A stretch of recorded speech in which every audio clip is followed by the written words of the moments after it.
ज्येष्ठ विधिज्ञ उज्ज्वल निकम यांनी मुख्यमंत्र्यांची भेट घेतली आहे। काल रात्री सागर बंगल्यावर त्यांची ही भेट झालेली आहे। या दोघांमध्ये बीड प्रकरणी वकीलपत्र घेण्यासंदर्भात चर्चा झाल्याची माहिती मिळते। बीड प्रकरणी सरकारी वकील म्हणून उज्ज्वल निकम यांच्या घोषणेची शक्यता सुद्धा वर्तवली जाते।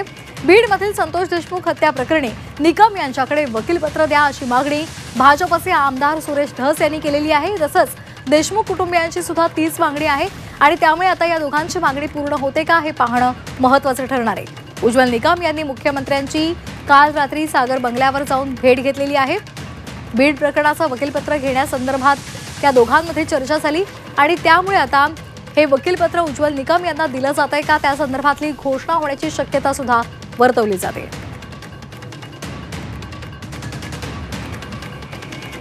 या संदर्भात अधिक माहिती घेणार आहोत आमचे प्रतिनिधी ओम देशमुख यांच्याकडून। ओम, दोघांची भेट झाली होती उज्ज्वल निकम आणि देवेंद्र फडणवीसांची आणि त्यामुळे आता या बीड प्रकरणाचं वकीलपत्र त्यांना मिळतंय का त्या संदर्भातली शक्यता वर्तवली जाते।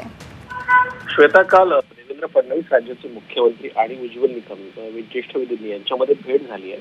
8 वाजता सागर बंगल्यावर या दोन्ही नेत्यांमध्ये चर्चा झाली। खरं तर बीड प्रकरणामध्ये उज्ज्वल निकम यांच्याकडे वकीलपत्र देण्यात यावं अशी मागणी सुरेश धस आणि देशमुख कुटुंबियांकडे सातत्याने केली जात होती। मुख्यमंत्र्यांनी देखील उज्ज्वल निकम यांना या संदर्भात विनंती केली होती।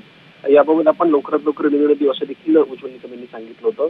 जी माहिती आपल्याला मिळते त्यानुसार लवकरात लवकर आज किंवा उद्या या संदर्भात अधिकृतपणे घोषणा होईल आणि उज्ज्वल निकम यांच्याकडे या केसचं वकीलपत्र दिलं जाईल अशी माहिती सध्या तरी कळते। त्यामुळे आता या घोषणेकडे अधिकृतपणे या सगळ्या संदर्भात कधीपणे या घोषणा होते पाहणं देखील महत्त्वाचं आहे। धन्यवाद ओम, आपण दिलेल्या या माहितीसाठी।